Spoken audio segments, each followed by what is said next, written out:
Hoy vamos a sumergirnos en la vida de una de las figuras más decisivas de la historia moderna. Un nombre que solo al oírlo ya evoca poder, una ambición desmedida y, por supuesto, la transformación radical de toda Europa. Napoleón Bonaparte. Y la pregunta es casi obligada, ¿verdad?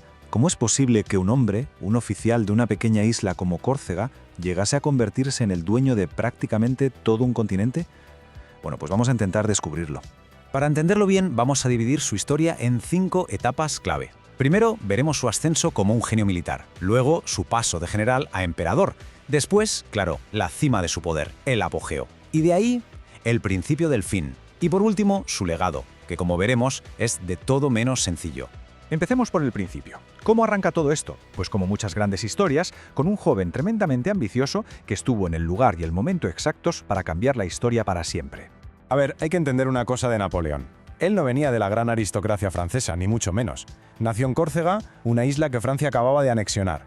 Pero claro, estalla la Revolución Francesa, y en medio de ese caos, el linaje, el apellido, de repente dejó de importar tanto. Lo que contaba era el talento, y de eso él tenía de sobra.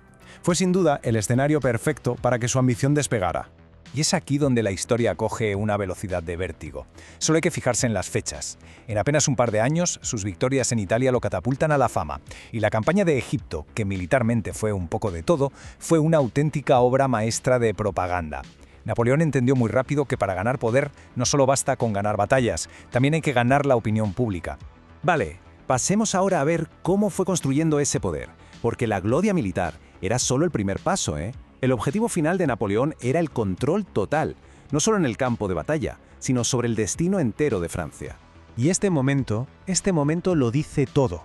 En su coronación, le quitó la corona al Papa de las manos y se la puso él mismo.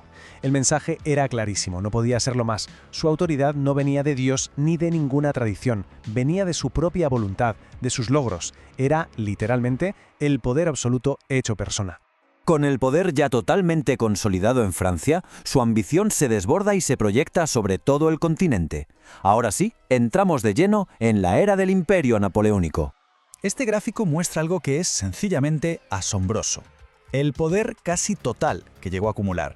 Durante casi una década, Napoleón no es que venciera a las grandes potencias europeas, es que las venció a todas a la vez, en coalición. Vamos, que redibujó el mapa de Europa completamente a su antojo. Pero ojo que aquí viene lo interesante. Su legado no son solo las batallas. Napoleón fue también un increíble constructor de Estado. El Código Napoleónico, por ejemplo, fue algo tan revolucionario que a día de hoy sigue siendo la base del derecho civil en Francia y en muchísimos otros países. Influyó en todo, desde los contratos hasta la propiedad privada. Su influencia va mucho, pero que mucho más allá de las conquistas militares. Pero esa misma ambición que lo llevó a lo más alto, pues también llevaba dentro la semilla de su propia destrucción.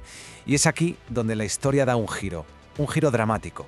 Y todo, absolutamente todo, se empieza a desmoronar a partir de un único y gigantesco error: la invasión de Rusia en 1812.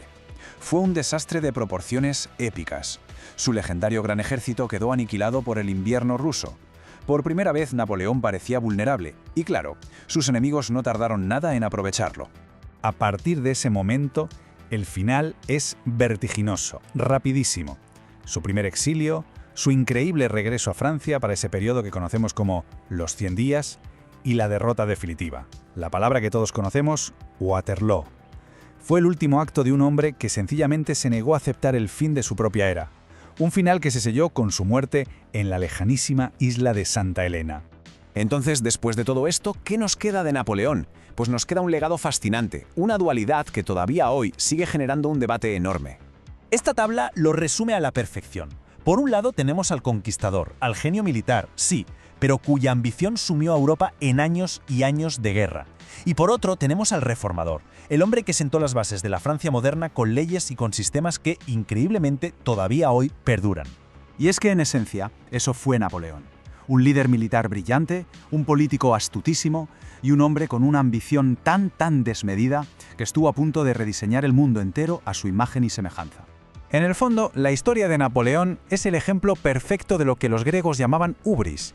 Es esa advertencia clásica sobre el éxito. Demuestra cómo el mismo impulso que te puede elevar a la estratosfera, si no se controla, se convierte en el motor de tu propia caída. Es una lección, la verdad, sobre los límites de la ambición humana.